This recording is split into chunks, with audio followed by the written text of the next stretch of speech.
Due to the graphic nature of this program, viewer discretion is advised.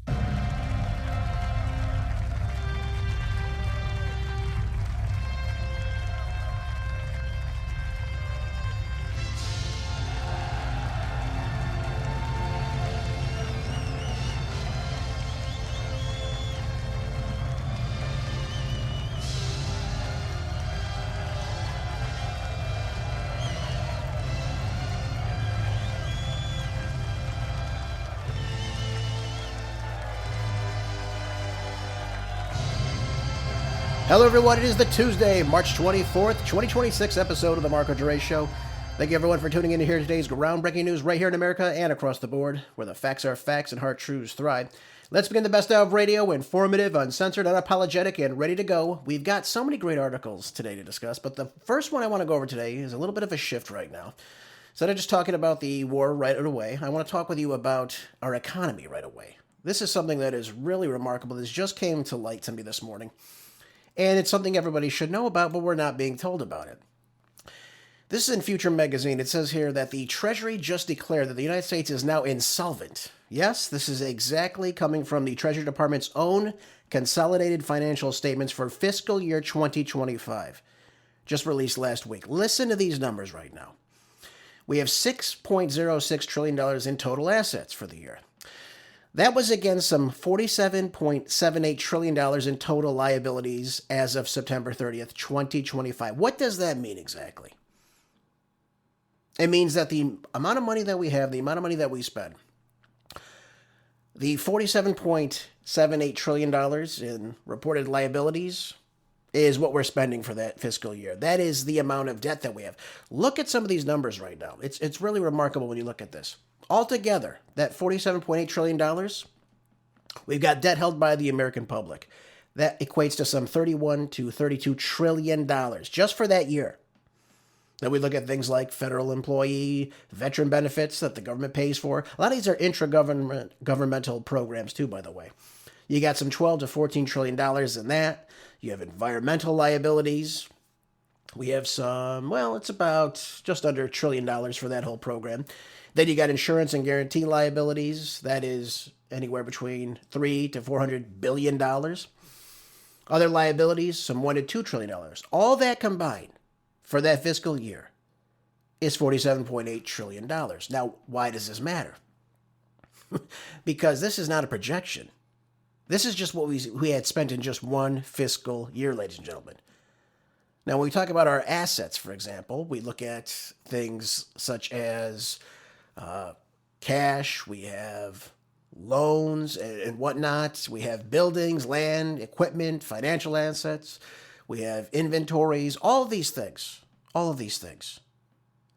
are part of our asset. We're not in debt. That's just what we actually have. That's what we can use to create wealth and money. Look at how much we are spending. This is troubling to see all this in the slightest. But this doesn't even go into the entirety of what we're spending overall as a country now. Now, we know we have $39 trillion in debt right now. But this is just a small sliver, just this last year, about what the overall amount of money that we owe now. So it's important to understand here that the liabilities that are included in that $47.8 trillion does not even include the unfunded obligations of our social insurance programs like Social Security and Medicaid. These are totally separate. These are off-balance sheets is what they call them. The statement of the social insurance is what it is. So now the government's consolidation balance sheet is excluding that. We got to look at what it says on this now. Get a load of this. The off-balance sheet picture is even more alarming. The 75-year unfunded social insurance obligation surged to $10.1 trillion in just a single year. Look at how this is accelerating right now. Rising up from $78.3 trillion in fiscal year 2024 to $88.4 trillion in fiscal year 2025, driven by a $6.9 trillion jump projected by Medicaid Part B shortfalls. Again, we're going back to the government insurance programs and Medicaid, and a $2.5 trillion increase for Social Security now. So what does that mean? Well, the Treasury statement of long-term fiscal projections shows a 75-year fiscal gap widening from 4.3% of GDP in fiscal year 2024 to 4.7% fiscal year 2025.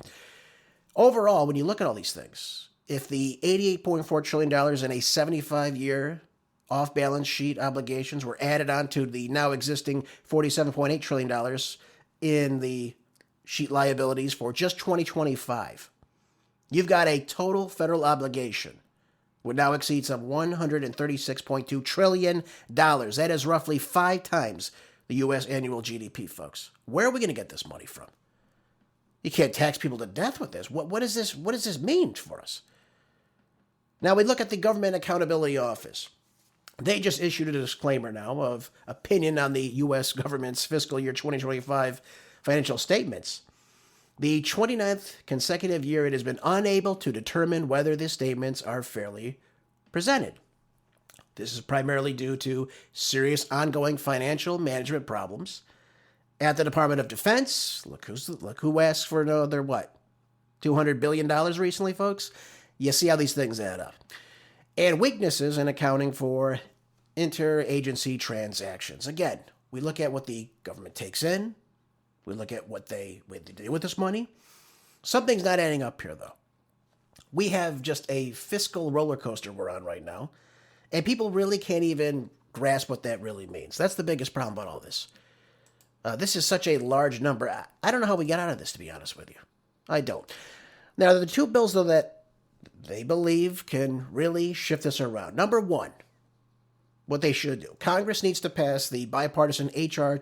3289, the Fiscal Commission Act now that has been recently sponsored by a Republican and Democrat alike, and 41 other co-sponsors.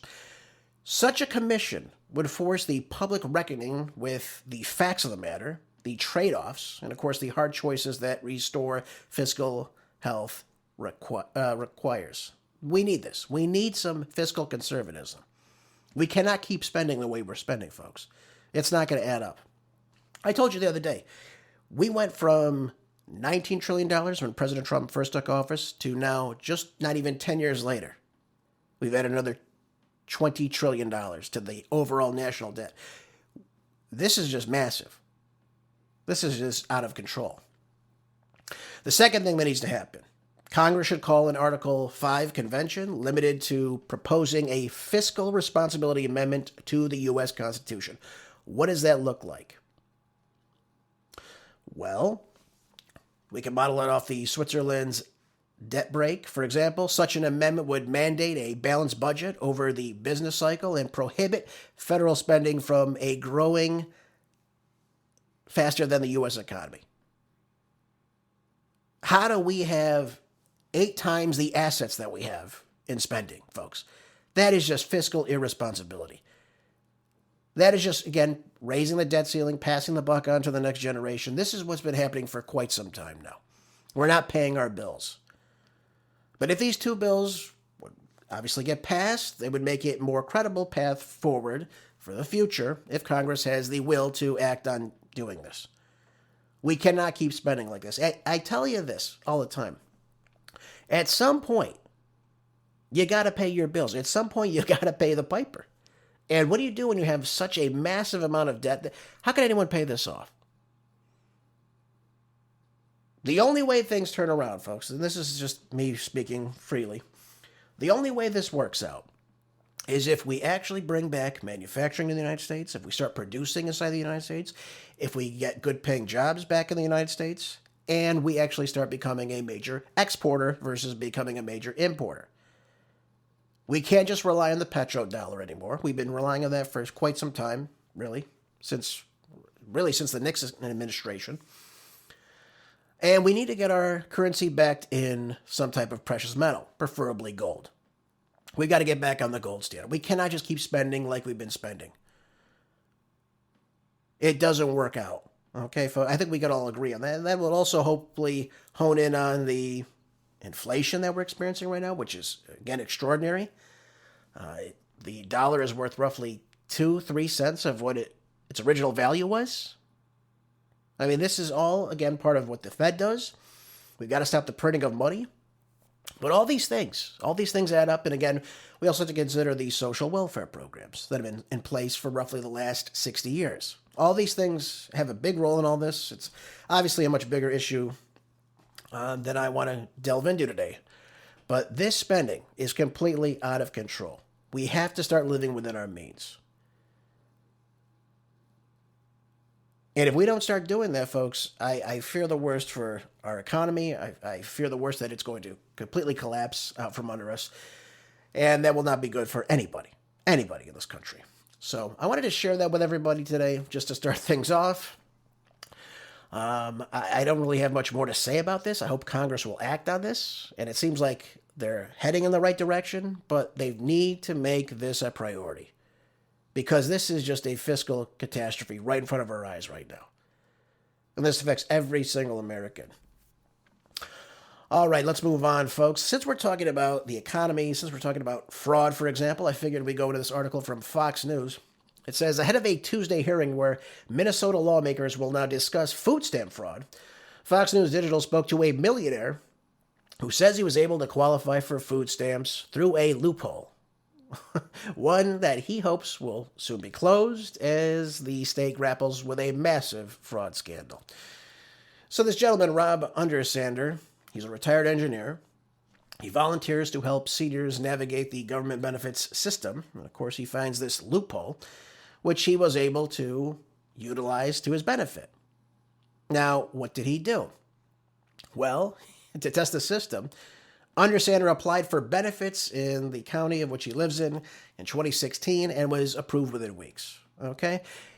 He later said that he collected thousands of dollars in the SNAP benefits program over more than a year, which he donated to charity. Good for him. But he says he strongly supports the SNAP benefits program for people that truly need it. But when we have nearly 1 in 7 Americans receiving the food stamps in the wealthiest nation on earth with historically low unemployment, something is wrong. That's what he went on to say. I don't blame him. I think he's right about this. How are people able to utilize a system that don't need it, but continue to get these benefits that everybody pays for? Now, we know Minnesota is continuing to deal with this exploding fraud scandal that obviously can reach tens of billions of dollars. Think about that for a minute, too. We just learned about how we're trillions upon trillions of dollars in debt for these liability social insurance programs. Look at the debt we have here, mounting in each and every one of these states. Minnesota is just one example, by the way. It doesn't just stem from Minnesota. Minnesota is just one of the exemplars for that. But look what he did. I mean, this guy is a former engineer. He's able to utilize the system and take advantage of it still. Because what he figured out was, all they do is they look at your income as it is right now. They don't look at things like property value, savings, pension. They don't look at any of that. They just look at your current income right now. And he was able to find that loophole. He was able to work the system, and he was able to get money from it. But look at this. Last year, the SNAP program cost just under $100 billion. Participants receiving roughly, on average, about $187 a month in benefits to purchase food. Okay. Now, in a November press release, they reported that Minnesota distributed nearly $725 million in benefits in 2020, but the total jumped to nearly $2 billion in 2021, marking a 174% increase in just 1 year. So there are so many other things that are at play here, folks. We have to talk about, obviously, people using false identities to collect these programs. We saw that with a lot of the programs that they were utilizing for, like, for example, children and school welfare and things of that inside the state. They're pretending to offer programs, and of course they make up people, and they utilize that, and then they get the money for it, even though the program in itself never existed. And it's really unacceptable that Minnesota's current system even allows millionaires and lottery winners that can qualify for taxpayer-funded programs. That means the system is completely broken, folks. I don't think I need to illustrate too much more to you. But this has got to be looked at. They've got to look at these oversights, but we've got to understand where our money's going. These states are ripping off the taxpayer. That's what it comes down to. The taxpayer gets screwed on this. I mean, look at this. It says here that a Minnesota woman was sentenced to about 1 year in federal prison for running a $325,000 stamp fraud scheme with other family members. This is how they do these things. Prosecutors say that the fake identities, the fraudulent documents, again, they steal, they take to obtain these EBT cards, they maximize their benefits, then withdrew and they sold off the funds for profit for themselves. This has got to stop. Minnesota is just one example of this. You can look at California. You look at every state. This is happening all over the country right now. Because why? There's zero oversight coming out of Congress with this. Why don't we get to see exactly where this money goes? Who is actually utilizing it? Who is actually signing up for these programs? We've got to do better than this, folks, because this is no good. And again, when we talk about debt and overall liabilities, which have to be paid, we have to come to the conclusion that this has got to be something we look at seriously. Otherwise, it can't exist. And when you have a government that is so bloated, that is so big, that gives out so much money, there's got to be more ways that we have to come together and look at this malfeasance as a whole, whether it be through committee, whether it be through people checking up on these things to make sure they're actually what they say they are. But, I mean, you can look at somebody like Nick Shirley right now, who's doing a hell of a job looking at all this fraud in places like California right now. It's widespread. It's almost omnipresent throughout the country. All these people are ripping off these programs that are intended to help people out, which have good merit, don't get me wrong. But, again, if you're going to have people that are destroying the system, taking money to millions of dollars, billions of dollars, and getting away with it, this is a problem. And it only adds to more disaster later on because the government cannot take this. It just can't. With the way we're in so much debt, it just cannot work, folks. So I thought that was interesting. I think this is good that J.D. Vance is on this. I hope he will get to the bottom of this. Hopefully we'll figure out a way to really crack down on this and hold people accountable and get this stolen money back. That's what I hope for. One can only wish, though, right? Let's move on now to the Iran war, another big topic, folks. Another thing that's going to be costing us lots of money. What is it, $1-2 billion a day? Where are they getting that money from, too, by the way? Is that added into our liabilities, too? I think so. But we got issues now. We got several issues right now. This is out of the Wall Street Journal. Look at this. I think this is fear-mongering, to be honest with you. It says, when Iranian missiles crews rolled out two of their largest weapons out of hiding and launched them at the U.S.-UK Diego Garcia military base some 2,500 miles away, they revealed that the Islamic Republic had longer-range missiles than many analysts had realized. Isn't that amazing? Now, the Iranians have come out and denied this. They don't have ICBMs. They don't have intercontinental ballistic missiles. Yet somehow we're getting this allegation now that they are firing them now at U.S. military bases as far as 2,500 miles away. Interesting. Especially when they didn't even hit the target. So the attack in the early hours of Friday was Iran's first ever use of the intermediate range ballistic missiles, ones that fly far enough to hit much of Europe. Now that's the big take here. They're trying to get Europe scared. They're trying to get Europe involved. They're trying to say, look, Iran can hit you, just as it can hit Diego Garcia, for example. It can hit all across the Arabian desert. It can come into Europe. Now, the Trump administration cited Iran's work on missiles that could one day use and, of course, carry nuclear weapons to the United States, again, among its reasons for going to war. I don't believe that for a second. I just don't believe this at all for a second. They've said they don't have ICBMs. There's no evidence this even came from Iran. But as recently as last month, Iran's leaders were insisting that they only had limited their missile ranges to the equivalence of half the distance to Diego Garcia. And if that was true, let's say it was true for a moment. Let's just give them the grace that this article is telling the truth, or they believe they're telling the truth. Why would they strike the U.S. ships in the region? Why would they strike the ships in the Mediterranean? Or in the North Arabian Sea? Why would they strike those as well? Yet there's one missile that allegedly was shot at Diego Garcia. It doesn't make any sense to me. And by the way, they didn't even hit the target, so why would they do a restrike or a double tap on this? If that was really their goal, to flex their strength right now, saying, look what we have. And by the way, the Iranians have been doing that, by the way. They just recently began using hypersonic missiles that hit parts of Tel Aviv, for example. Why wouldn't they use this? If they had it from the start. Doesn't make any sense to me. So, I think this is fear-mongering. I don't think this is truthful. I don't believe they have these types of missiles, because why wouldn't we know this already too, by the way? Why wouldn't we know this? We would know this, I would think. But here comes more of the rhetoric. By taking aim at Diego Garcia, the U.S.-UK military base, about as far away as London or Paris is, roughly, again, they're putting this into perspective, Tehran has created a new security reality for Europeans as parts of the Pacific as well. So the European countries have now long worried that Iran might upgrade its existing missile arsenal to increase its range to target them. The launches make the hypothetical a real threat. This is what it's coming down to. They want to get Europe involved. How do you get Europe involved, folks? You tell them that, hey, they've got intercontinental ballistic missiles, and they're going to start firing them at you. That's how you get Europe involved. Now, Foreign Minister Arachi warned Friday on social media that the UK is putting British lives at risk by allowing its bases to be used in the war. So here we go with more of this rhetoric. Following the attack, the UK government granted America greater access to its bases around the world to strike targets inside Iran and, of course, prevent the regime from firing missiles or threatening international shipping.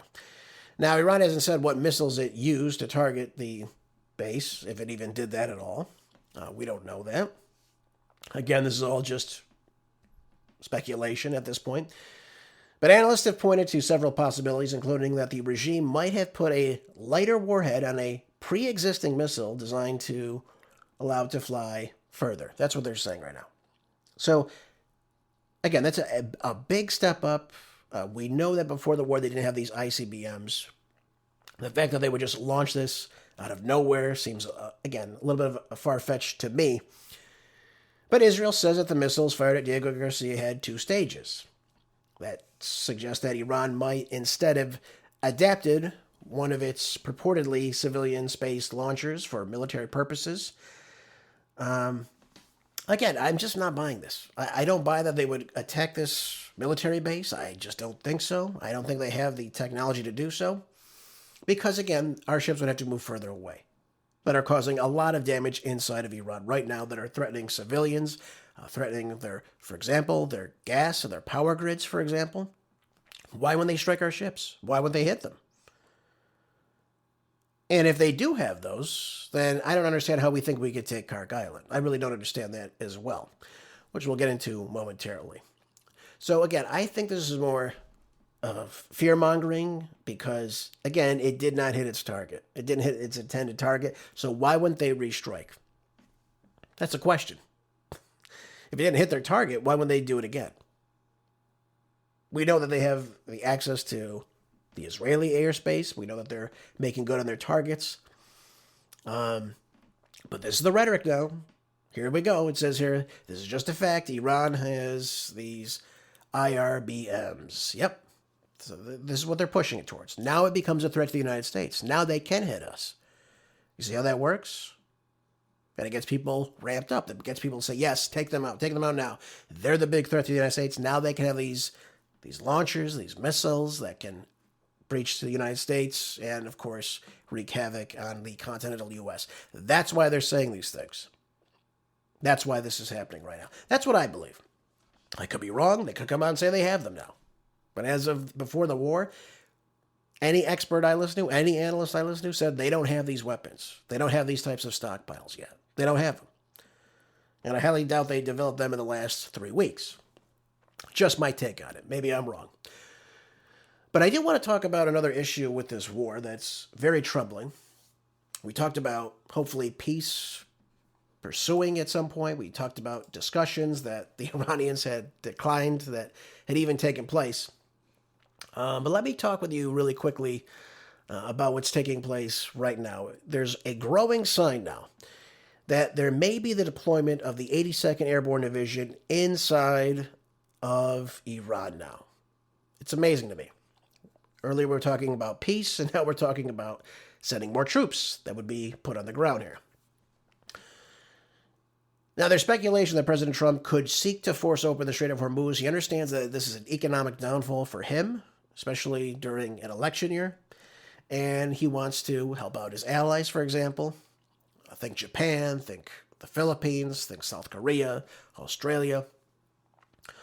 And they want to use Kark Island to kind of be this focal point where they can take over the operation.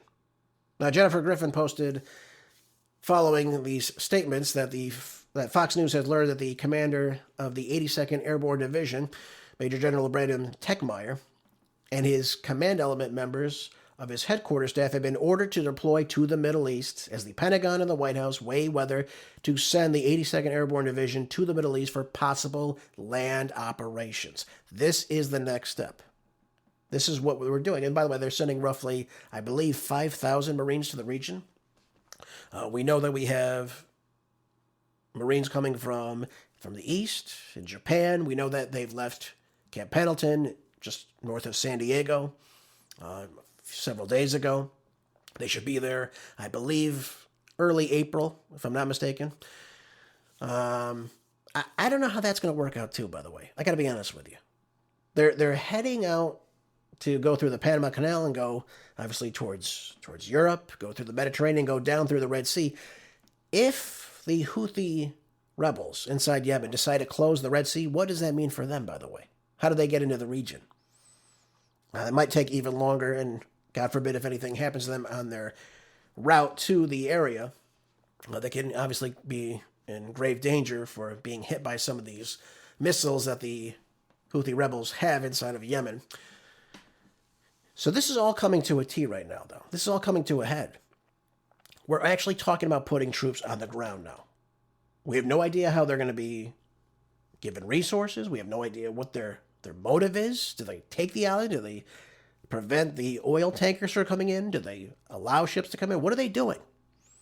How do we keep them safe? What would that look like? What does success look like for what their operation is? We don't have any of these answers because right now it's only speculation. But nonetheless, if we're talking about this, if we have people saying this right now, right, that they have been told, they've given the order to deploy to the Middle East. That tells me we are going to start putting troops on the ground, which President Trump, by the way, said he would never do. But this is the step. We have to go to another escalation now. Because the targets we're hitting it's not destroying their military. It's just not doing this. It's not stopping these airstrikes either. So you throw in a little story about how they have ICBMs, how they're hitting Diego Garcia. They can hit into Europe. They can easily, probably at some point, hit the United States. This is the new rhetoric that just came out randomly. And now we have ground troops entering the region now.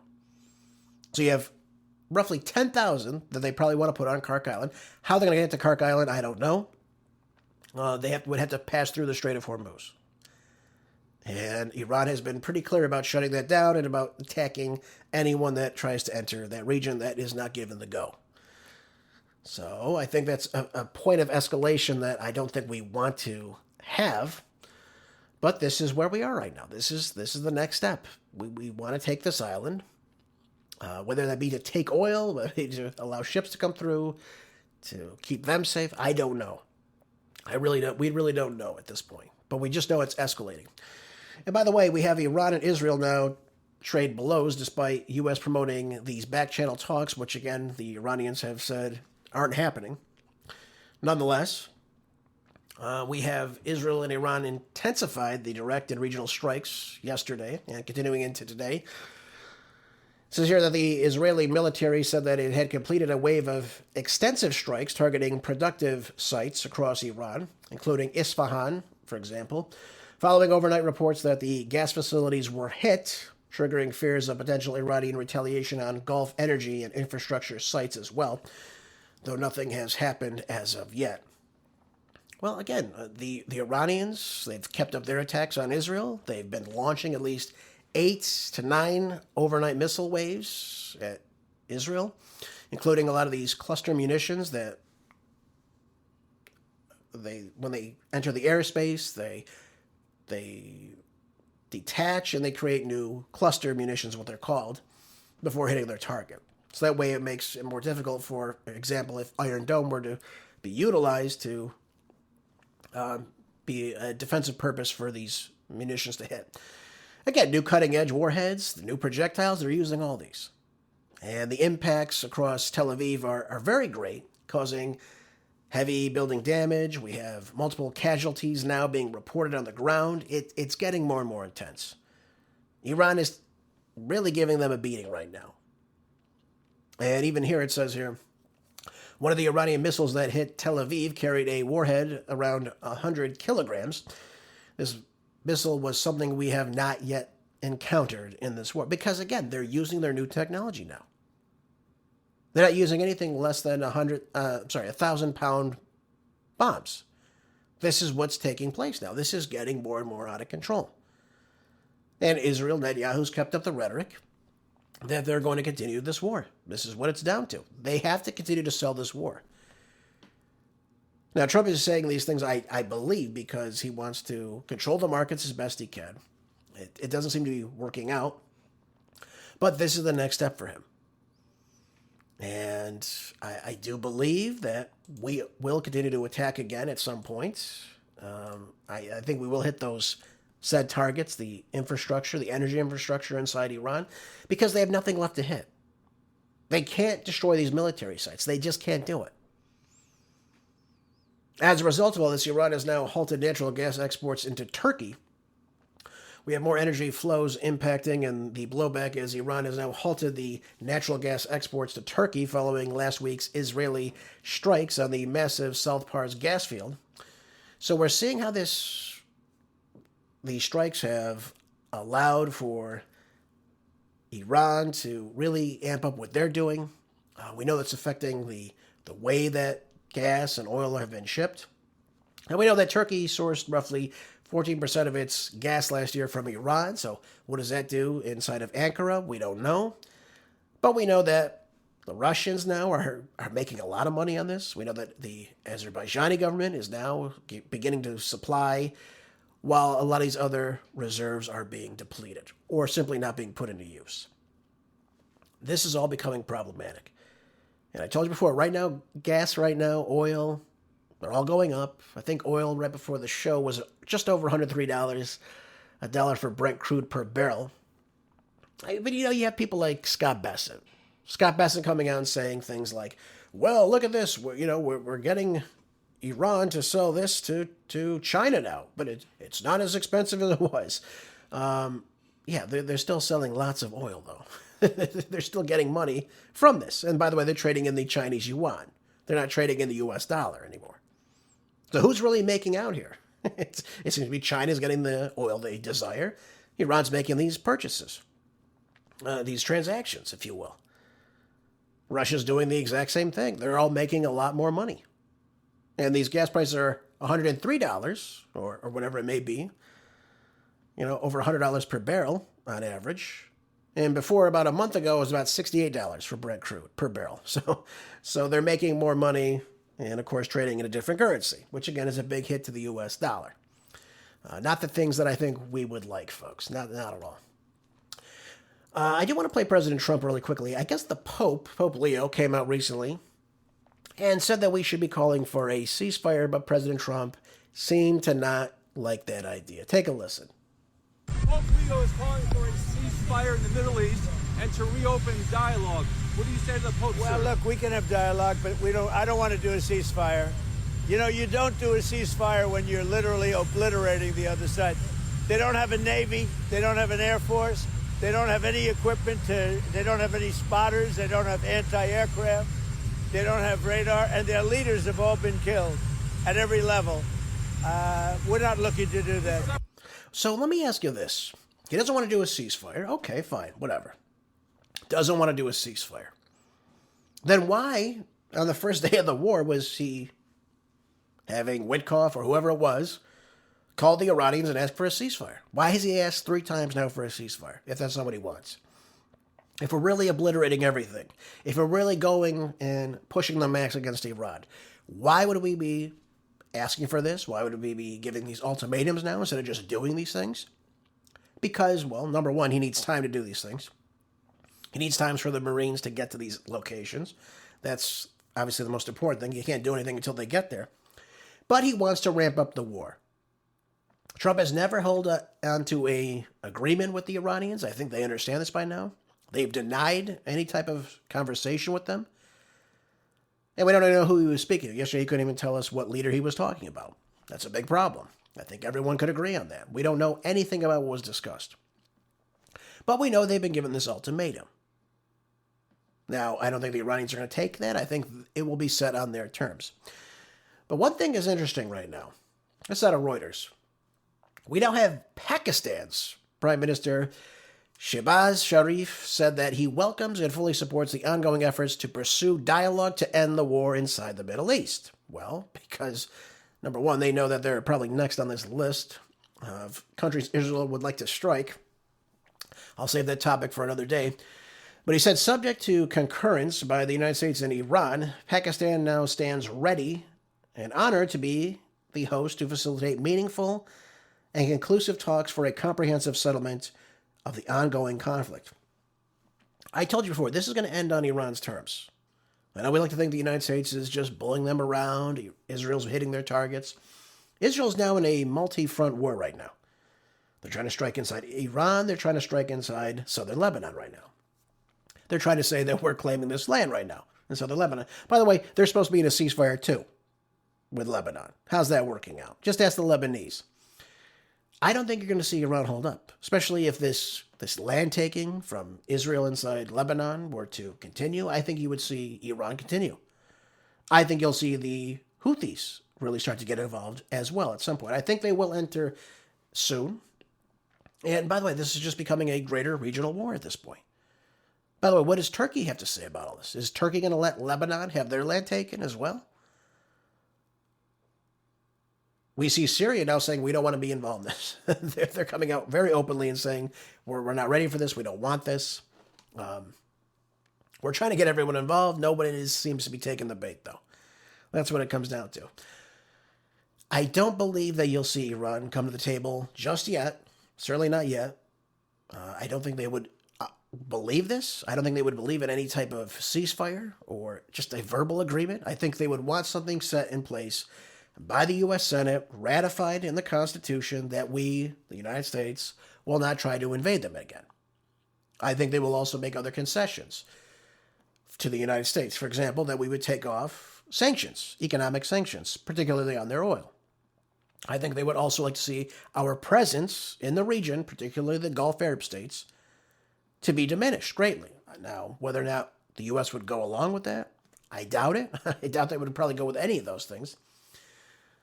Maybe some sort of mutual security cooperation treaty, perhaps, but I don't think you'll see the United States relinquish any of their control in the region. I don't see that happening. But again, I don't see Iran ever pulling back as well. Iran knows that their sovereignty is threatened right now. Whether you agree with the government or not, this is the way they view these things. Now, President Trump can come out and say, hey, everything is very good, productive, with conversations where everyone likes diplomacy, right? I love diplomacy. You like it. We don't want to see an all-out war. We don't. But I don't buy it. I just don't buy that we're talking to the Iranians right now. We even have one of the powerful parliament speakers right now inside Iran coming out and saying, for example, that these talks of discussion describing that they had taken place was fake news. See, the Iranians are now telling President Trump what he's saying is fake news right now. No one can corroborate these things have existed. And you have Oman, for example, trying to broker negotiations. That failed. Why do we think Pakistan could do the same thing?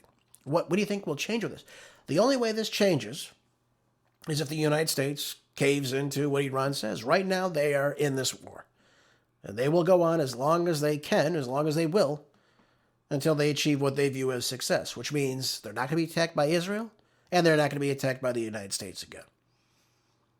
They want to be able to trade. They want to be able to do these things. Whether the United States gives that the go-ahead, I don't know. Again, I don't see them making any concessions for this. The only thing that got everybody standing up during President Trump's State of the Union address, folks, was the idea that Iran would be obviously denuclearized, that they would not produce a nuclear bomb, and that we would use force if necessary. Even Elizabeth Warren stood up for that. That's one thing those in Congress can agree with. War with Iran was something everyone was all about. Makes sense, doesn't it? Yes, the Democrats who oppose this peace next love that war too, folks. Don't be misunderstood by this. Don't be misunderstood. Again, I think it's a great gesture by the Pakistani government, but I don't see the Iranians leaving where they are right now. They understand what they're hitting. We're not seeing it in the Western press right now. They want this conflict to go on because they understand they are in a fight for their survival in their country. And they do not want to hand it over to the United States to have another puppet president like the Pahlavi family come in. They don't want that, and they will fight to the end of it. This is it. They have nothing to lose, really. They have nothing to lose. We have everything to lose because we're not getting that regime change. We're not preventing any of their missile programs. We're not stopping any of this. And as a result, Israel is taking a hell of a beating right now. Again, you could look on social media all you want. They are really, really getting pounded right now. And again, Iran's taking losses too. Don't misunderstand me. Israel and the United States are hitting a lot of targets there. But it's not having the effect that we would like it to have. And that's why I believe that the ground troops are the next thing that President Trump has in mind right now. This is why he's asking for more money. They expect this to go on for quite some time. It's not going to be over by April, folks. Mark my words, it will not be over by April. So President Trump came out and say, yeah, we're killing all their leaders. We're destroying their missile systems. They have no navy. Their airspace is ours. We're hitting all these targets. It's not doing anything. It's not deterring them. They are continuing to strike, and they are making good on these strikes. And I think we'll see more advanced missile systems. I do. But right now, I don't believe they do have these ICBMs. I just don't believe it. Maybe I'm wrong. I could be. I don't think so. But we'll see in time. All right, folks, let's move on to some more domestic programs that we're talking about today. Well, out of Bloomberg, Mark Wayne Mullin was confirmed to lead DHS now. He won with a 54-45 vote, largely along party lines. So it looks like he will now be the head of DHS. Good for him. And, maybe this is a good step forward that we'll get the proper DHS funding now. We'll see. I don't know. Who knows what the Democrats want to do. But we'll see if the federal funding resumes since it's shut down in mid-February. We'll see if Mark Wayne Mullin will ease up on some of these restrictions, for example, like the stopping of face masks, for example, or using judicial warrants, which Mark Wayne Mullin said he would like to do. By the way, you even had Peter Welch of Vermont. This guy is about as left-wing as you could probably be. Even he came out and said the fact that there's progress is very encouraging. I don't believe he voted for him, but the they might as well be the same state now that Spanberger's in charge of it, but the Vermont Democrat added that the ouster of Kristi Noem, who previously oversaw the immigration enforcement and rejected Democrats' demands to change course, is a big deal. So who knows? Maybe the Democrats will come to the table now. Maybe we'll have more positive, more productive discussions headed in the right direction. And by the way, I wasn't really opposed to much of what the Democrats even wanted. Again, I want due process. I want people to be held accountable if they're not acting within the law. But at the same time, we understand, too, that there are millions of illegal aliens in this country. They do not have a right to be here. Yes, people have a right to protest, but people don't have a right to interfere with what ICE is doing. And I think that if the Democrats are going to make demands, for example, I think the Republicans have to come to and say, okay, you want face masks off. Fine. We'll give you that. But if anyone doxes a federal agent, an ICE agent, they're going to be given jail time. They will be. If cities are refusing to prevent people that are protesting peacefully from getting in ICE's face, for example, which can turn violent, which we know has happened in the past, if they refuse to do this, we will send in more ICE agents. We'll send in more federal agents into the streets if these things happen. Otherwise, we're not taking off the face masks. So it's got to be a two-way streak with this. You can't give the Democrats everything they want, even though most of it's reasonable. But the reason they're wearing the masks is because they don't want to be doxxed. They don't want to, again, be put at risk at their home, for their family. It's a two-way streak. So if that is going to happen to someone, if that is going to happen, there's got to be consequences on the other side for that. That's just the way it's got to be. And they need to know that they have proper safety in place with the existing municipalities, the law enforcement, for example, that they should be handling their own crowd. So if they want to have a peaceful protest against ICE, okay, fine.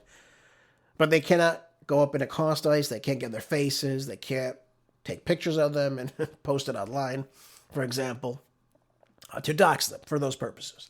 Again, if they want to peacefully protest. What do I care? They have the right to do that.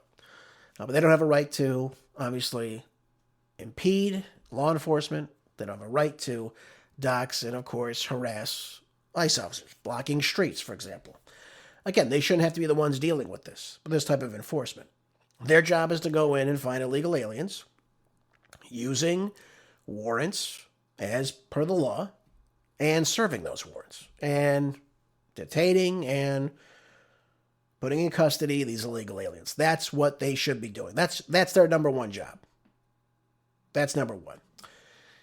And as a result of this, I think we'll see that since Mullin pledged to work with both parties, I think that hopefully this comes too. I hope that we'll get the funding back, that we'll get the TSA agents back to work, that we won't see these long airport lines and what have you for security purposes. And I hope that this happens quickly because it's out of control right now. And by the way, I hope too we'll get something going with the SAVE Act. I hope that will be taken up by John Thune very soon because we need this, obviously, for our elections, of course. So let's hope this is a step in the right direction. Again, I think Mark Wayne Mullin is a decent candidate for this. I think he's the person that is going to say what he thinks and what he believes, and I think he will be the person that leads it in the right direction. I do. All right, let's move on. Let's stick on the immigrant topic right now. This was written by Victor Davis Hanson in the New York Post. This is a great article, too. He said, why today's immigrants to America are so hostile to their new country. What's the reasoning for this? And he lists off Silicon Valley. It was energized largely in the beginning by a lot of these legal immigrants from all over the world. You have, the founders of eBay, Google, NVIDIA, SpaceX, Tesla, Yahoo, all these people coming to this country, contributing, obviously using their ingenuity to make, obviously, financial gain for themselves and for the country.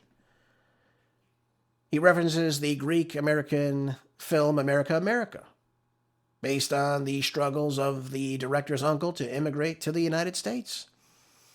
In other words, he sums up that the American tradition and the view of immigrants, they risked everything for a chance to reach America. And once there, they became hyper-patriotic, they were grateful, they were happy, and they had this view that they were happy to their host, the country of which they came to.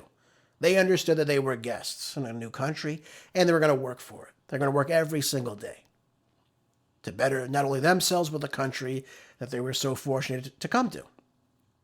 And he talks a little bit about living in rural California, for example. He lived in the central, he still does, by the way, he still lives in the Central Valley. And he said that he was surrounded by, for example, hardworking immigrant farm families from, you name it, Armenia, India, Japan, Mexico, Jewish, doesn't matter who it was. They loved everything. They loved the work ethic. They loved America. They were productive farmers. They were models for U.S. non-immigrants. And he relates it to his own family. He says his own Swedish grandfather, who was disabled by poison gas while fighting on the Western Front in World War I, loved everything about Sweden, loved everything Swedish, but not nearly as much as he loved America. And that's saying something about this wave of immigrants that came to the United States.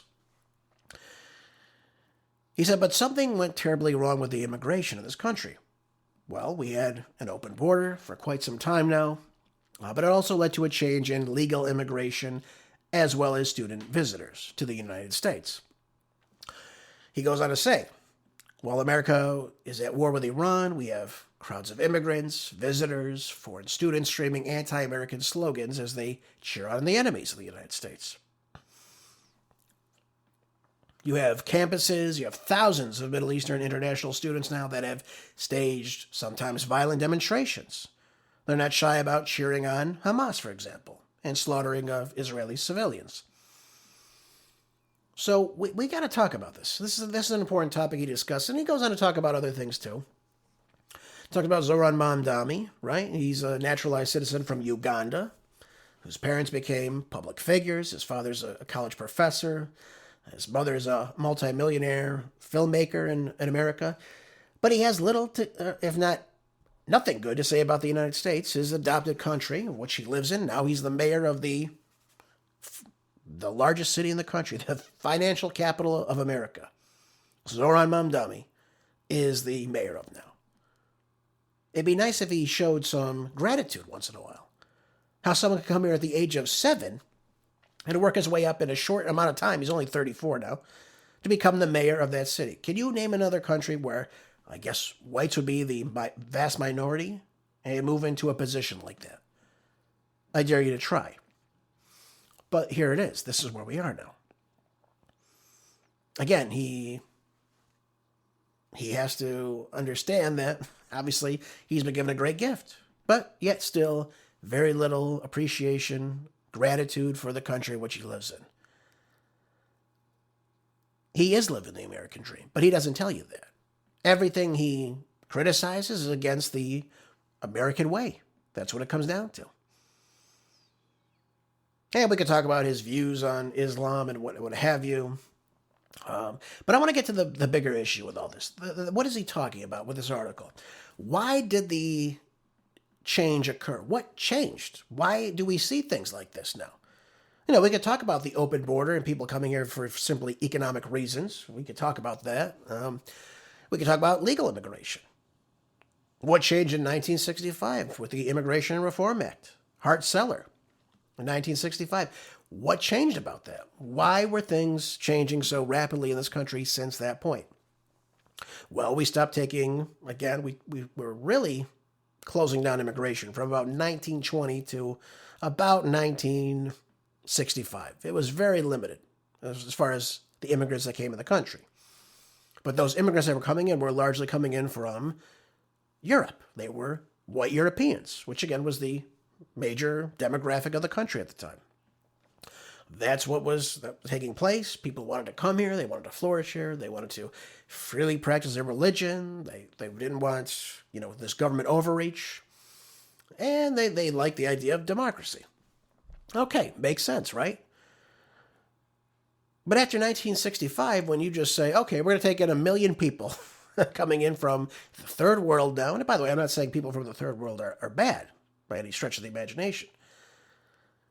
But different value systems. We have to talk about that too. Value. If you value something completely different, and you bring that value now to the United States, for example, or you cherish that value so much that you prefer it over where you are now, that creates strife inside the country. You also have the Democrats who, for example, they love everything about immigration, which again changes the demographics of the country, which LBJ and Teddy Kennedy said it never would, even though it did. But they started pulling people from different parts of the world. Now, some people come here and they flourish and they love it and they enjoy it, but other people came here and didn't like it. They didn't cherish it. They didn't care about it. They didn't care about the existing institutions or assimilate to the values of the country.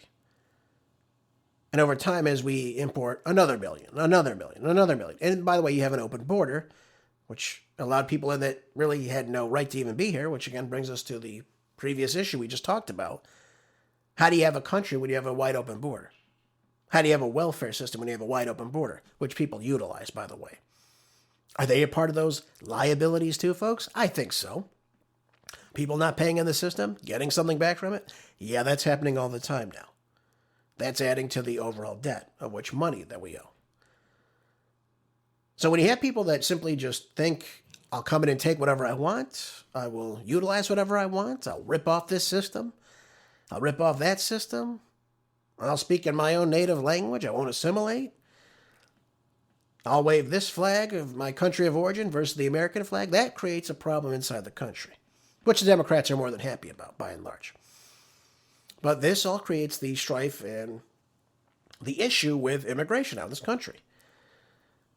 You can't import millions of people every single year, along with taking illegal aliens and thinking that everything is going to be working out just fine. It simply isn't going to work, folks. It's just not going to work.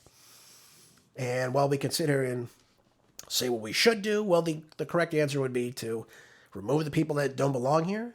And, of course, inside our country, we make it mandatory that you assimilate. Otherwise, denaturalization should be on the table. And by the way, no one's saying you can't appreciate your own traditions of where you came from. No one's saying that at all. But when you refuse to speak the language, or you refuse to assimilate, or you want to bring in something like, for example, Sharia law, these things are a problem. These things go against the traditions of the country, the founding of the country, which we should always be preserving. 100%. So he brings up a great article. This is very, very important. This is really where we are. We're at a watershed moment right now. Do we allow these people to assimilate? Do we let illegal aliens keep coming in the country and killing Americans, selling drugs to Americans, utilizing the welfare system in this country? What do we do? You know, the idea of the melting pot was that everyone assimilates and cherishes the traditions of the country. They speak the language. They work hard. They appreciate that and that opportunity. But now we don't have that anymore. And that's becoming a much, much more bigger problem in the country. We see a lot of the criminal aspects of it as well. But this is a problem. This is a very big problem. And Trump needs to address this head on. I think this is one of the issues he's fairly good with, although he should be much better by this point. So we'll see. We'll see how Mark Wayne Mullin does, handling ICE and what have you, handling the border. Will we create a border wall? Will we hold people accountable? Will we take illegal aliens off voter rolls to prevent them from voting in our elections, which we know they've been doing for decades now, which, again, changes the way our country is run? Only time will tell, ladies and gentlemen, if we decide to survive as a nation. All right, folks, I got a couple of minutes remaining. I had two other really, really good articles. We'll save them for tomorrow, though. Don't worry about it. Never goes unnoticed. But I got to talk about this topic. I was going to talk to you about this yesterday. I didn't have time. Chuck Norris, as we know, passed away last Thursday, unfortunately, folks. Very big loss, especially to the acting world. As many people know, great action movie legend, Chuck Norris. I mean, you can't beat it, right? We have the Chuck Norris memes. I mean, Chuck Norris is great all across the board. Very outspoken about his belief in Christianity, conservative, loved the country. He was amazing. But apparently, according to William Earl of Variety, he publishes this disgusting Chuck Norris political hit piece just the day after he dies. I mean, what kind of nonsense is this, by the way? Listen to what this jerk writes. He says, Norris was the all-American archetype of the muscled action star. Oh, God forbid we have muscles in this country. Saying the actor felt commissioned by the military to prove what a good, strong man was, before labeling much of Norris's popular work as morally simplistic action films. Earl wrote that Norris's legacy is troubled because his films represent a point of view with which Earl disagreed. So, therefore, everything is wrong. By the way, these are movies. These are movies. But, by the way, what's wrong with that? Do you want to have an action hero who's effeminate? I don't understand what he wants with this. No action in the movie? I mean, what do you want, a noodle running around? A girly man? I don't know what he wants. Nobody cares, though. If you like the movie, watch the movie. If you don't like the movie, don't watch the movie. Don't watch the television show. Don't watch him roundhouse kick a bad guy in Walker, Texas Ranger. I don't know what else to tell you.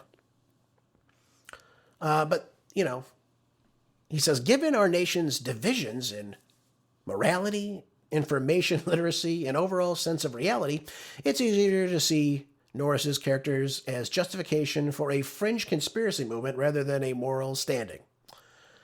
Again, I don't understand this guy. Thank God. When patriotisms and law shift away from the Constitution, what side does a gunslinger stand on? While Hollywood takes endless shots for being too liberal or left-leaning, it's a short-sighted criticism considering the industry's decades of glorifying American military strength. Ultimately, genre fans can appreciate Norris as a larger-than-life marquee figure. Yep. First of all, as a Chuck Norris fan, I've got to say this is just garbage journalism, first of all. You don't have to like his films, by the way. You don't have to. No one's forcing you to watch them. If you don't like to watch movies like that, don't watch them. That'd be like attacking someone like Arnold Schwarzenegger or Sylvester Stallone for making movies where they're obviously very masculine, they're very commanding, they love the country, and they fight for the country. And if you don't like to watch this, William Earl, I don't know, go watch something else. I don't know what to tell you. These people make me laugh. They really do. Unbelievable. Rest in peace, Chuck Norris. You were wonderful. Folks, that'll do it for today's broadcast. Thank you for being here and sharing the show with others. I appreciate it when you do that. Make sure you're keeping up on staying prepped with food, water, ammo, money, gold, tools, anything you need self-sufficient, especially medicine right now, folks. Have a great rest of the day. I'll see you back here tomorrow for more groundbreaking news on the next Marco Dre Show. Until then, be good, stay busy, God bless.